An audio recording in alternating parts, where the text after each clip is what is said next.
यो बजाज कम्पनीको 220 सीसी को पल्सर बाइक यहाँ रहेको छ है मित्रहरू। अनि यसको चाहिँ हामीहरूले यसको हाफ इन्जिन ओपन गरेको छ है, यहाँ देख्न सक्नुहुनेछ तपाईहरु। पुरै यहाँको हाफ इन्जिन हामीहरूले ओपन गरिदिसकेको छ।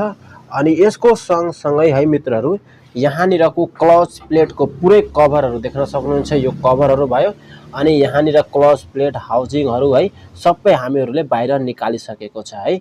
त ल मित्रहरू, हाफ इन्जिन बनाउँदाखेरि कुन कुन पार्ट फेर्नु पर्छ यसैको बारेमा म तपाईहरुलाई जानकारी गराउँछु है। सबभन्दा त पहिला है मित्रहरू यो देख्न सक्नुहुनेछ है, यसलाई चाहिँ हामीहरूले बोर भन्ने गरिन्छ, यानी कि ब्लक है मित्रहरू। अनि यसलाई चाहिँ हेड भन्ने गरिन्छ हामीहरूले है। यहाँनिर भल्भ लागेको हुन्छ है, यतापट्टि देख्न सक्नुहुन्छ तपाईहरु। अनि यहाँनिर पिस्टन लागेको हुन्छ, यानी कि यो पनि अनि यो पनि, यो दुईटै हामीहरूले लेथमा दिनुपर्छ है। यो दुईटै लेथको काम हुन्छ है मित्रहरू। अनि म अरु तपाईहरुलाई के जानकारी गराइदिन्छु भने यहाँनिर तपाईहरु देख्न सक्नुहुनेछ, यो चाहिँ दुईटा भल्भ रहेको छ है। एउटा चाहिँ हाम्रो इन्टेक साइडको भल्भ हुन्छ, एउटा चाहिँ हाम्रो एक्जस्ट साइडको भल्भ हुन्छ है। अनि यो भल्भ यहीँनिर लागेको हुन्छ, तपाईहरु देख्न सक्नुहुन्छ। यहाँनिर यो दुईटै भल्भ लागेको हुन्छ। जुन भल्भको कन्डिसन तपाईहरु देख्न सक्नुहुनेछ, एकदम भल्भको कन्डिसन बेकार भइसकेको छ, यहाँ छुरी भइसकेको छ, यो पुरै खिसकेको रहेछ है। अनि यो चाहिँ हामीहरूले लेथमा दिने हो। लेथको मेकानिकहरूले के गर्छ भने यो दुईटै नयाँ भल्भ यहाँ हालेर पुरै भेल पलिस गर्ने गर्छ, पुरै ग्रेडिङ गर्ने गर्छ है। अनि यो भल्भ नि दुईटा नयाँ हाल्नु पर्यो, यो पुरै कालो छ, यो पुरै सेतो भइहाल्छ है, लेथमा पुरै सेतो गरिदिन्छ। अनि यो एउटा भल्भ गाइड हुन्छ, यो एउटा भल्भ गाइड हुन्छ, यो दुईटै भल्भ गाइड अनि यो दुईटा भल्भ है मित्रहरू। अनि यो भल्भ आइसिल यस्तो है, यो दुईटा हुन्छ है, यो चेन्ज गर्नै पर्छ है मित्रहरू। अनि यो लेथमा दिनुपर्ने हुन्छ।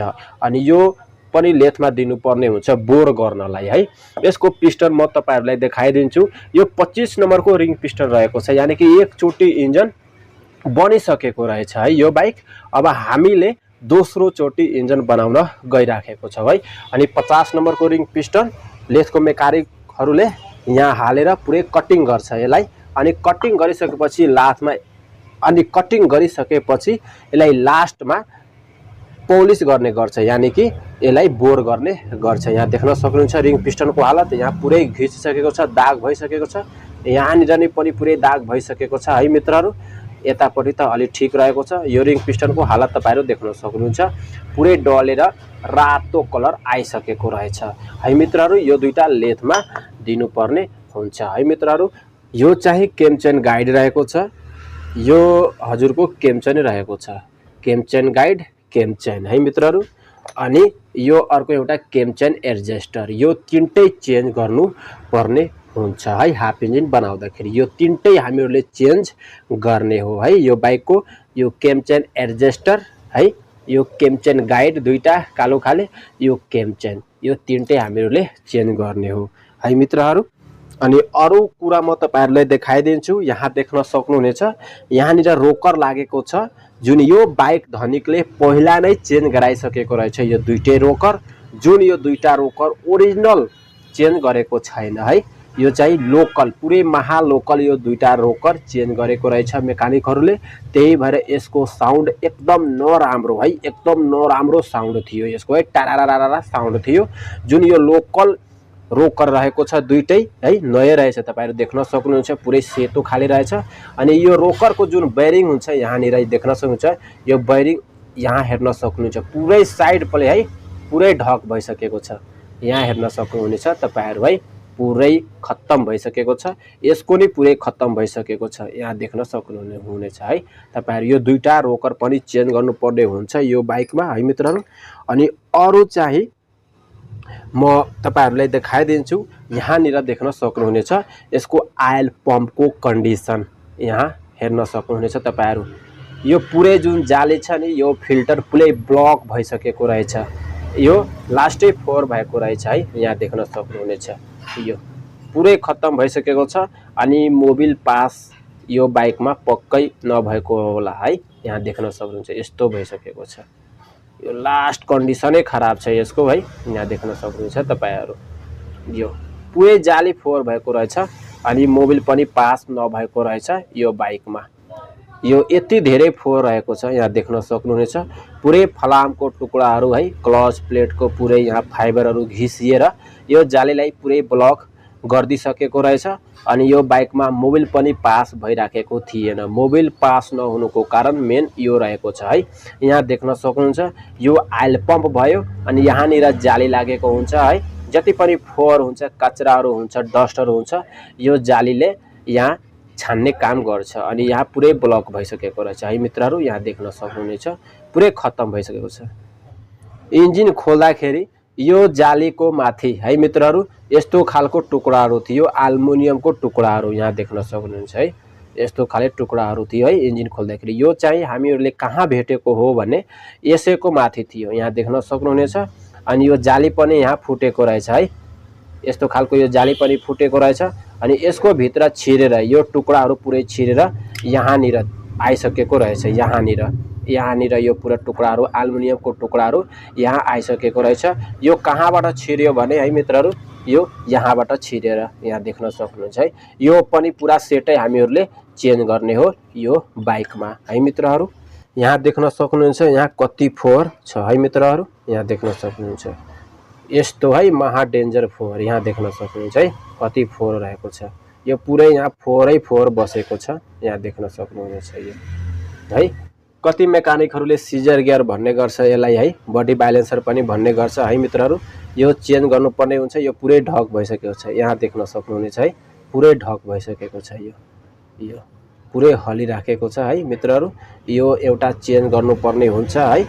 इन्जन थर्किने प्रब्लम थियो यो बाइकमा है, यो पनि चेन्ज गर्नु पर्यो अनि यो पनि चेन्ज गर्नुपर्छ मित्रहरू। यहाँ देख्न सक्नुहुनेछ यो चाहिँ बडी बाइलेन्सर हो, यहाँ देख्न सक्नुहुन्छ। यो यसको चाहिँ नाम बडी बाइलेन्सर है मित्रहरू अनि यसको नाम चाहिँ सिजर गियर। सिजर गियर यो चेन्ज गर्नु पर्यो है। बडी बाइलेन्सर चेन्ज गर्नु पर्यो यो 220 मा। यो दुइटै चेन्ज गर्यो भने अलिकति पनि इन्जिनमा भाइब्रेसन गर्दैन, स्मुथ साउन्ड आउँछ। यो पाइपको कन्डिसन तपाईहरु देख्न सक्नुहुनेछ, यस्तो भइसकेको छ। यो पुरै कुचिसकेको छ अनि यहाँनिर चर्किसकेको छ अनि यहाँनिर देख्न सक्नुहुनेछ तपाईहरु। यहाँनिर नि केम चेनले यसलाई हानिसकेको रहेछ, यानी कि यो पाल गर्दिसकेको रहेछ। यो पनि चेन्ज गर्नु पर्यो है मित्रहरु। अनि केम सपोर्ट त मित्रहरु ठीक छ, केम सपोर्ट चलिहाल्छ है, यो चल्छ, यो ठीक छ, यो केही गर्नु पर्दैन। केम चेनको तीत स्पोकेट देख्न सक्नुहुनेछ, यो पनि ठीक छ है मित्रहरु। अनि लास्टमा म तपाईहरुलाई के जानकारी गराइदिन्छु भने clutch plate plus male female plus pressure plate plus यहाँको 10 mm को 4 वटा बोल्ट स्प्रिङहरु सब सेटै चेन्ज गर्नुपर्ने हुन्छ। यानी कि यो क्लच प्लेट एसेम्बली भन्ने गरिन्छ है मित्रहरु। पूरा सेटै आइहाल्छ, यानी कि यो पूरा ढिक्कै आइहाल्छ।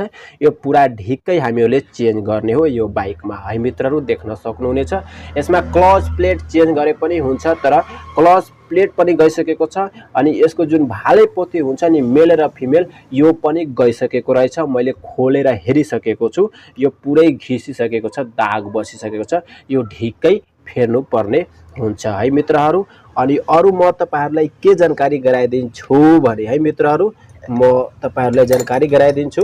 यहाँ देख्न सक्नुहुन्छ यो रडमा, यहाँ देख्न सक्नुहुन्छ यो इन्जनको मेन रड हुन्छ जुन 4 वटा हुन्छ है। म यहाँ तपाईहरुलाई देखाइदिन्छु है। यहाँ देख्न सक्नुहुन्छ है यो रडमा यस्तो खाले नट हालेको रहेछ। यो एउटा नट पनि चेन्ज गर्नु पर्यो है मित्रहरु।